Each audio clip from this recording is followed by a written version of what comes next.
শিক্ষকতার পেশা আমার খুবই পছন্দের। আমার পিতাও শিক্ষক ছিলেন, আমার মেয়েও শিক্ষকতা করছে মেডিকেল কলেজে, আমার ছোটো বোনটাও অ্যাসোসিয়েট প্রফেসর, যে আবার এমপিও।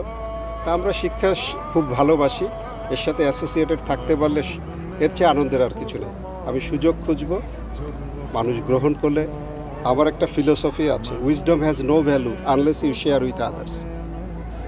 আমার যে জ্ঞান যাই আছে এটার কোনো মূল্য থাকবে না যদি আমি অন্যদের মাঝে বিতরণ করতে না পারি। 81 সালে আর্মিতে ঢুকছি, তারপরে কত বছর, এত বছর ধরে ইউনিফর্ম পরতে পরতে ইউনিফর্মটা একটা চামড়ার মতো হয়ে গেছে। এটা খুলতে হবে ভাবলে মনটা খারাপ হয়। বাট আবার খুশি এই জন্য যে বাংলাদেশ সেনাবাহিনীতে ভালোবেসে যোগদান করেছিলাম, সেখানে সফলতার সাথে এত বছর চাকরি করে এবং এই প্রতিষ্ঠানে শীর্ষে উঠে আমার প্রদত্ত দায়িত্ব সুন্দরভাবে পালন করে শেষ করছি। আল্লাহর বিশেষ রহমত, মানুষের দোয়া, সবার সহযোগিতা এটা সম্ভব হয়েছে। সেই দিক দিয়েও অনেক ভালো লাগছে।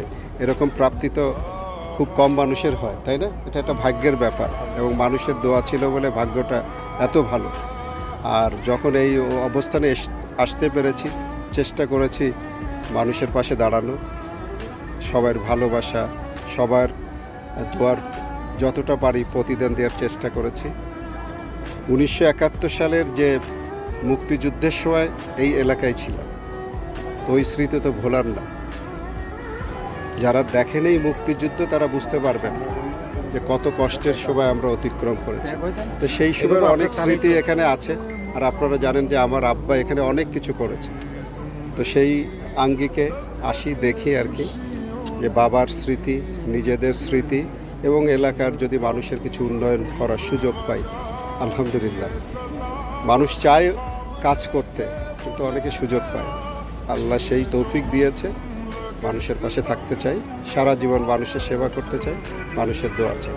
খেলাধুলা খুবই পছন্দ করি। আর বাংলাদেশ অলিম্পিক অ্যাসোসিয়েশনের প্রেসিডেন্ট হওয়ার সুবাদে আমি চেষ্টা করেছি ক্রীড়াঙ্গনে যতটুকু পারি অবদান রাখতে আমার নিজের সীমাবদ্ধতার ভিতরে। আর সবচেয়ে বড় কথা, নড়াইলের জন্য যখনই ক্রীড়াঙ্গন কেন যে কোনো অঙ্গনে কিছু করতে পারলে আমি খুশি হব। আর ক্রীড়াঙ্গনে আমার বিশেষ চোখ থাকবে, যেখানে যেটুকু কন্ট্রিবিউট করার সুযোগ থাকবে আমার নিজস্ব সীমাবদ্ধতার ভিতরে আই ডু দ্যাট।